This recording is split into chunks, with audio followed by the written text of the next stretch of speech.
Bonjour et bienvenue dans la revue de presse hebdo et audio du secteur retail e-commerce en France, proposée par les Digital Doers.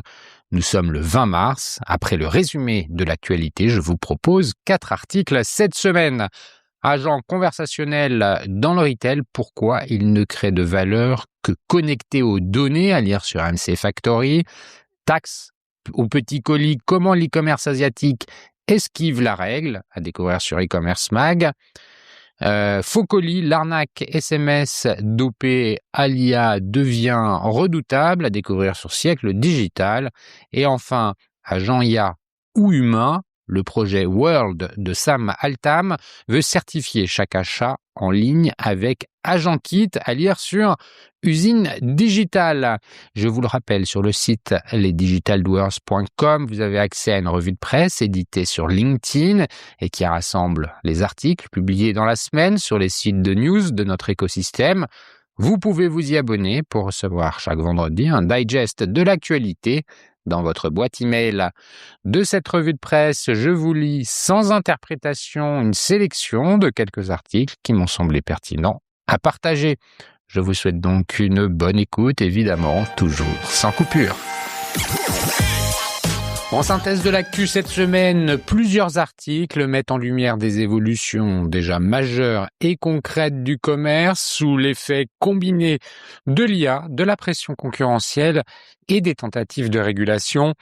Les annonces d'OpenAI sur les agents, les investissements d'Amazon dans ses capacités logistiques et publicitaires ou encore la progression de Temu et Shein en Europe renvoient toutes à un même enjeu, celui de la maîtrise des points d'accès aux clients. Les développements récents autour des agents illustrent ce déplacement. OpenAI travaille sur des interfaces capables de formuler des recommandations directement actionnables, tandis que des acteurs comme Perplexity ou Google intègrent des réponses générées dans leurs environnements de recherche. Shopify teste déjà des assistants capables d'accompagner l'acte d'achat. Dans ce contexte, la visibilité des offres ne se joue plus uniquement dans une page de résultats, mais dans la capacité à être sélectionné par un intermédiaire algorithmique. Les effets restent encore partiels, mais certains signaux sont déjà visibles. Sur Amazon, la conversion continue de reposer largement sur des mécanismes de preuve sociale, avis client, notation, logistique prime. Sur des sites comme Zalando ou Decathlon, la marque et la qualité perçue restent déterminantes dans la décision finale. Dans le même temps, des interfaces comme celle de ChatGPT et de Perplexity commencent à orienter en amont la phase de découverte. La captation de l'attention ne se joue plus uniquement sur les canaux traditionnels. Cette évolution intervient dans un environnement déjà fortement concentré. Amazon capte une part croissante des investissements retail média en Europe en combinant inventaire publicitaire, data transactionnelle et capacité d'activation. En réponse, des initiatives comme Unlimitail, portée par Carrefour et Publicis, cherchent à structurer une alternative en agrégeant des inventaires distributeurs à l'échelle européenne. Sur le terrain réglementaire, les écarts de vitesse restent visibles. Shein continue d'étendre sa présence en Europe malgré les procédures engagées, notamment sur les sujets de conformité produit. Temu poursuit son expansion avec une stratégie de prix agressive et une pression forte sur les volumes. La taxation des petits colis extra-européens a entraîné une adaptation rapide des schémas logistiques avec le développement de hubs en Europe permettant de limiter l'impact de ces mesures. La concurrence internationale continue de se renforcer. JD.com relance ses ambitions européennes en s'appuyant sur son expertise logistique et son modèle intégré. Amazon poursuit l'automatisation de ses entrepôts et renforce ses délais de livraison avec des investissements continus dans son réseau de distribution. Dans le même temps, Temu et AliExpress continuent de gagner des parts de marché sur des segments sensibles au prix. Dans ce contexte, les comportements d'achat reflètent des arbitrages plus fréquents, la contrainte budgétaire conduit à des décisions plus rationnelles sans pour autant freiner la consommation. Plusieurs enseignes indiquent anticiper une progression de leur chiffre d'affaires, mais avec une exigence accrue sur la conversion et la gestion des coûts d'acquisition. Les attentes se concentrent sur des éléments immédiatement perceptibles. Les études de KPMG mettent en avant le poids du prix, de la qualité, de la clarté de l'offre dans la décision. Les dispositifs expérientiels restent présents, mais leur impact dépend directement de leur capacité à produire un bénéfice tangible. Sur le plan opérationnel, certains acteurs passent à l'échelle. Klarna déploie des assistants conversationnels pour son service client. Shopify intègre des briques d'IA dans la gestion des boutiques. Et des acteurs du paiement comme Stripe travaillent sur des outils de détection des fraudes enrichis par l'IA. L'enjeu se situe désormais dans l'industrialisation et l'intégration au système existant. Cette intensification technologique s'accompagne d'une montée des risques. Les fraudes se complexifient, notamment avec l'usage de contenus générés. Des acteurs comme Stripe ou des établissements bancaires européens alertent sur la difficulté croissante à vérifier les identités et à sécuriser les transactions dans un environnement de plus en plus automatisé. Pris ensemble, ces éléments décrivent un déplacement progressif des équilibres du commerce où la maîtrise de l'accès aux clients, la capacité d'exécution et la gestion de la confiance deviennent des variables de plus en plus structurantes.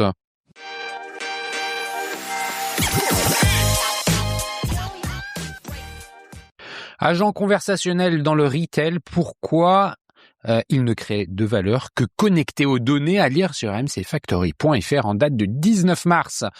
Dans le retail, les agents conversationnels, les chatbots, callbots et voicebots ont longtemps été perçus comme des outils périphériques, une brique de service client supplémentaire, souvent cantonnée à la gestion des demandes simples. Dans une tribune récente, Jessica Del-Pirou, CEO d'Orisha Commerce, propose un changement de perspective. Selon elle, ces interfaces ne sont plus un simple canal. Ces agents conversationnels sont en train de devenir une véritable porte d'entrée du commerce au même titre qu'un site e-commerce ou qu'un magasin, dès lors qu'ils s'appuient sur des données cohérentes.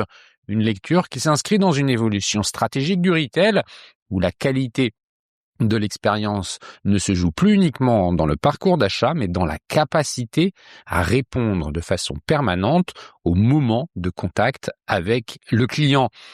Une nouvelle norme côté consommateur. Ce basculement est d'abord tiré par les usages. Aujourd'hui, les consommateurs attendent des réponses instantanées, quel que soit le canal utilisé, chat en ligne, téléphone, réseaux sociaux. Cette exigence largement installée redéfinit les standards du service client dans le retail. Comme le souligne la CEO, ces moments d'interaction sont devenus critiques. Ce sont souvent eux qui déterminent la perception globale de l'enseigne. Une réponse rapide et pertinente peut renforcer la confiance. À l'inverse, une attente ou une réponse approximative peut générer de la frustration.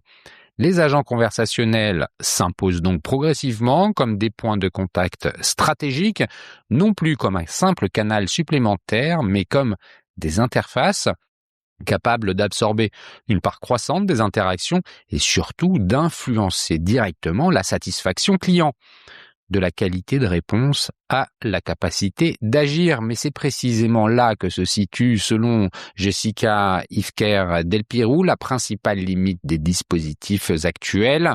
L'IA génératif a indéniablement amélioré la qualité des échanges, compréhension de langage naturel, fluidité, capacité à contextualiser. Pourtant, cette sophistication masque parfois une faiblesse plus structurelle. Un agent peut très bien parler sans être capable de résoudre. Or, pour reprendre ces termes, un bot qui parle bien ne suffit pas. Il faut un bot qui agit, qui vérifie, qui confirme. Cette décision est essentielle. Elle marque le passage d'une logique d'interface à une logique d'exécution. Vérifier un stock réel, accéder à un historique de clients, modifier une livraison ou planifier une intervention. C'est dans cette capacité à interagir avec les systèmes métiers que se joue désormais la valeur. À défaut, le risque est connu, réponse générique, information approximative, parcours fragmenté, autant d'éléments qui finissent par entamer la confiance. Le rôle persistant de la voix. Autre point intéressant soulevé dans la tribune, la place de la voix. Malgré la digitalisation des parcours, le téléphone reste un canal clé dès qu'il s'agit de résoudre une situation rapidement. Suivi de commande, problème de livraison, demande de réparation. Dans ces moments, la conversation orale apporte un niveau de clarté et de réassurance difficile à égaler. Les voicebots prennent naturellement place dans ces usages. Ils permettent de traiter une grande partie des demandes simples, d'orienter vers du self-service et d'assurer, si besoin, une continuité fluide vers l'humain avec contexte et historique en prime. Vers des achats délégués aux agents conversationnels. La réflexion va plus loin encore lorsqu'elle aborde l'évolution du e-commerce. Selon Jessica Ifker Del Pirou, une bascule est en cours, celle d'un passage progressif, d'un parcours piloté par l'utilisateur à un parcours délégué à un agent conversationnel. Autrement dit, un consommateur pourrait demain exprimer une intention, je cherche un vélo pour un usage urbain, et laisser un agent rechercher, comparer et finaliser l'achat à sa place. Cette perspective, déjà encouragée par certaines initiatives technologiques, remet en question les fondements même de l'expérience e-commerce telle qu'on la connaît aujourd'hui.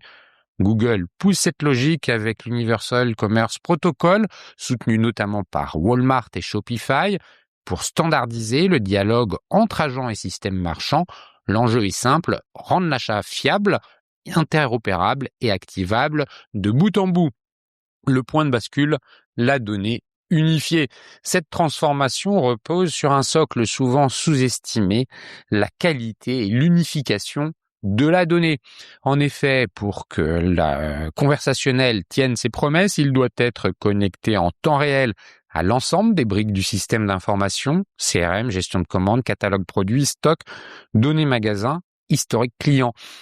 C'est précisément ce que permet une approche de commerce unifié, en centralisant et en synchronisant ces données. Elle transforme les agents conversationnels en véritable interface opérationnelle. Le bot ne se contente plus de répondre à une question, il est capable d'exécuter une action fiable, cohérente, contextualisée. Automatisé sans déshumaniser. Jessica Ifker Del Pirou rappelle que l'intérêt des chatbots et callbots n'est pas de remplacer les conseillers, il est de les recentrer en automatisant jusqu'à 80 à 85% des demandes simples, horaires, suivi, questions fréquentes. Le bot absorbe le flux entrant. La délégation de ces tâches simples est souvent à fort volume aux agents conversationnels redéfinit le rôle de conseiller. Ainsi, ils peuvent se concentrer sur des situations à plus forte valeur, gestion des litiges, accompagnement personnalisé, conseil. Ce rééquilibrage est d'ailleurs au cœur de la promesse gagner en efficacité sans sacrifier la qualité de la relation.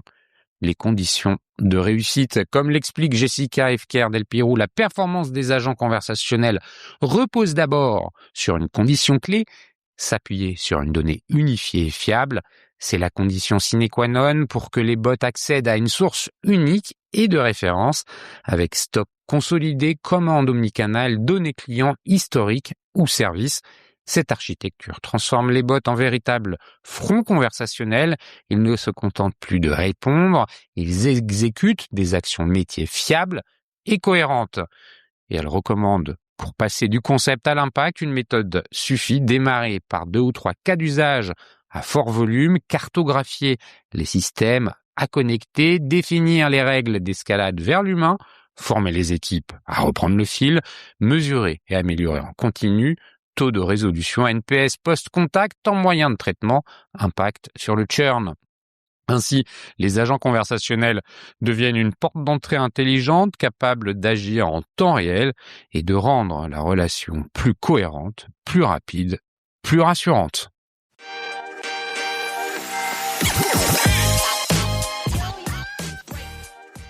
Taxe, petit colis, comment l'e-commerce asiatique esquive la règle, à lire sur e-commercemag.fr en date du 17 mars. Depuis le 1er mars 2026, la France impose un prélèvement sur les petits colis hors Union européenne pour protéger ses commerces. Pourtant, les géants de l'e-commerce asiatique, comme Chine ou Temu, déjouent déjà ce mécanisme en réorganisant leur flux logistique vers les pays voisins. Des cartons par milliers qui survolent les frontières françaises sans jamais s'y poser. C'est le nouveau paradoxe du ciel tricolore, alors que l'article 82 de la loi de finances 2026 devait marquer un coup d'arrêt à l'invasion des produits à bas coût. La réalité du terrain économique montre une toute autre direction.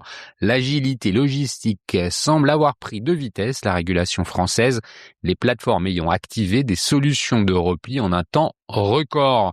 La parade logistique des voisins, le mécanisme de la taxe sur les petits colis, TPC, est simple, un prélèvement de 2 € par article pour tout envoi d'une valeur inférieure à 150 € provenant d'un pays tiers, mais ce dispositif souffre d'une faille géographique majeure. Pour que la douane française perçoive cette taxe, le colis doit entrer directement sur le territoire national. En réaction, Chine et Temu ont immédiatement modifié leur plan de vol. Désormais, les cargaisons atterrissent à Liège, Amsterdam ou Budapest avant de franchir la frontière française par la route. Ce détournement transforme une importation extra-européenne en un flux intra-communautaire totalement exonéré de la TPC.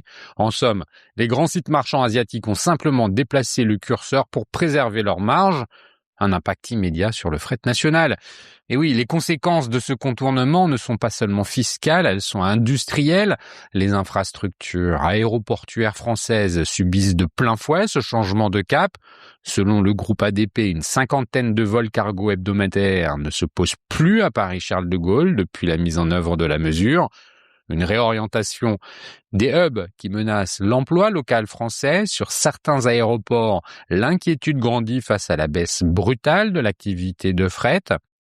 Le gouvernement espérait récolter jusqu'à 500 millions d'euros, mais ce gain potentiel s'évapore au profit des plateformes logistiques belges et néerlandaises.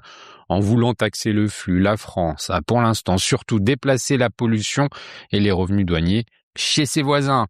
Vers un front européen uni. Face à ce constat, l'exécutif mise désormais sur la solidarité de Bruxelles. Une taxe similaire de 3 €, harmonisée à l'échelle de l'Union européenne, est prévue pour juillet 2026. Cette riposte communautaire vise à supprimer définitivement l'effet d'aubaine des ports et aéroports de transit. En attendant, les consommateurs continuent de commander massivement et l'enjeu désormais pour les décideurs est désormais de transformer ce signal politique en une barrière économique efficace capable de rééquilibrer durablement la concurrence avec le commerce de proximité.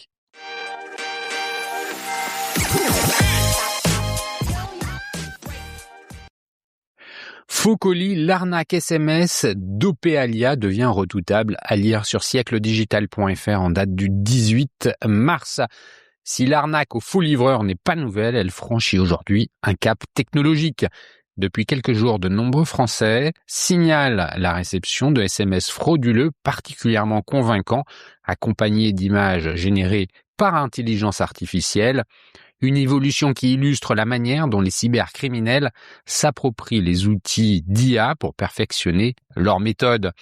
Derrière cette apparente sophistication, le mécanisme reste classique, inciter la victime à cliquer sur un lien pour récupérer des données sensibles, mais la mise en scène gagne en crédibilité, rendant la détection plus complexe pour les utilisateurs.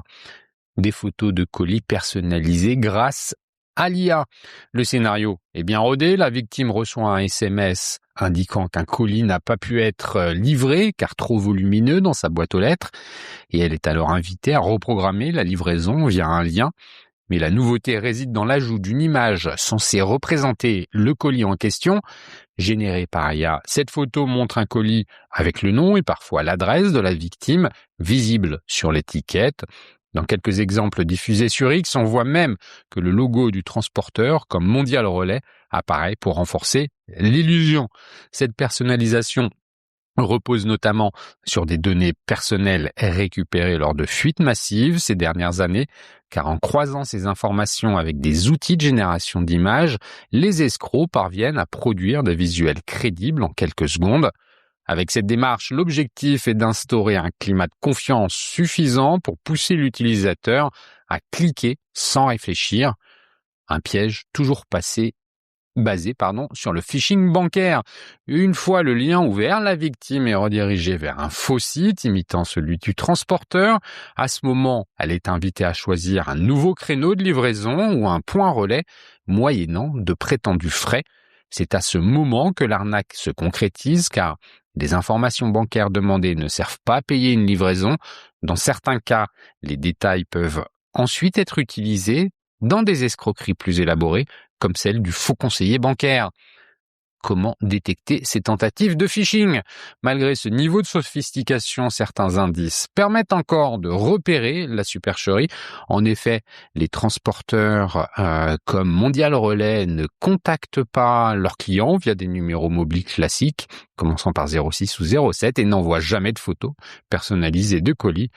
Les fautes d'orthographe, les formulations approximatives ou encore les liens suspects restent également des signaux d'alerte. En cas de doute, n'hésitez pas à vérifier directement le suivi du colis sur le site du transporteur sans passer par le lien reçu.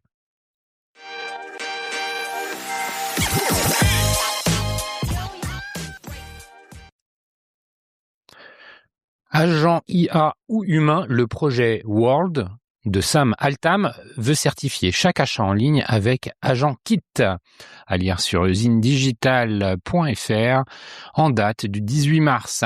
World espère s'imposer comme une brique essentielle d'un secteur du commerce en ligne en plein essor en fournissant une norme de preuve d'humanité adaptée à l'ère des agents IA.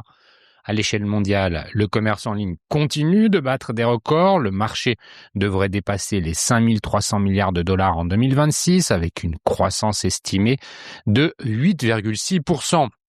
Cette expansion rapide s'accompagne d'une transformation profonde des usages. De plus en plus d'utilisateurs délèguent d'ailleurs leurs achats à des agents IA capables de naviguer sur les sites, comparer les offres et finaliser des transactions en quelques secondes. Une évolution qui comporte néanmoins quelques risques, comme la fraude automatisée, la manipulation des systèmes ou encore la saturation des plateformes par des requêtes artificielles. Tools for Humanity veut y remédier avec Agent Kit, un kit de développement actuellement en version bêta. La start-up à l'origine de World, cofondée par Sam Altam, veut ainsi permettre aux sites e-commerce de vérifier qu'un agent automatisé agit bien pour le compte d'un individu réel. Le système repose sur World ID, une identité numérique conçue pour certifier l'unicité d'une personne.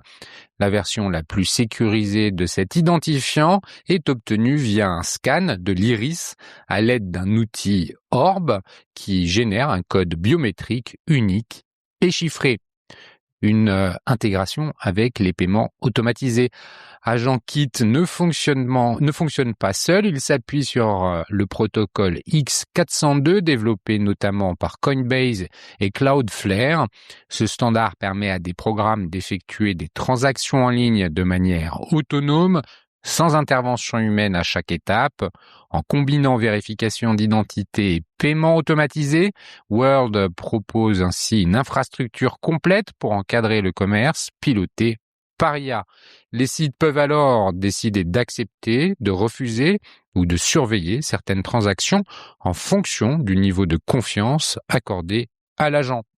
Mais cette approche soulève aussi des interrogations. L'utilisation des données biométriques, comme le scan de l'iris, pose des questions sensibles en matière de vie privée et de centralisation des identités numériques, d'autant que l'autre entreprise d'Altam, OpenAI, n'est pas à sa première polémique et est régulièrement pointée du doigt pour son rôle dans la prolifération de contenus automatisés. Un standard en devenir Pour l'industrie, l'initiative de World intervient alors que les géants du numérique accélèrent sur le terrain du commerce automatisé. Amazon et Mastercard ont déjà intégré des fonctionnalités d'achat assisté par IA, tandis que Google développe ses propres protocoles. Dans ce paysage en mutation, la question de la confiance devient alors stratégique. Sans mécanisme de vérification robuste, les plateformes risquent d'être submergées par des interactions non humaines au détriment de la sécurité et de l'expérience utilisateur. En tout cas, en mars 2026, World App dépasse les 10 millions de téléchargements et l'orbe est déployé dans plus de 160 pays.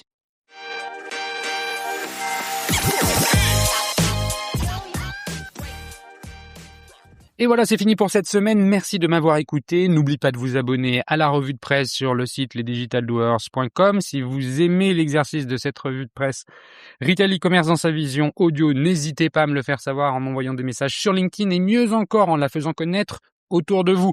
Enfin, un dernier message d'auto-promo avec les Digital Doers. Je produis des chaînes de podcasts thématiques pour les prestataires de services de notre écosystème. Donc, si vous souhaitez animer la prise de parole de votre marché, c'est l'occasion d'inviter des clients et des prospects à venir converser avec vous autour de votre proposition de valeur.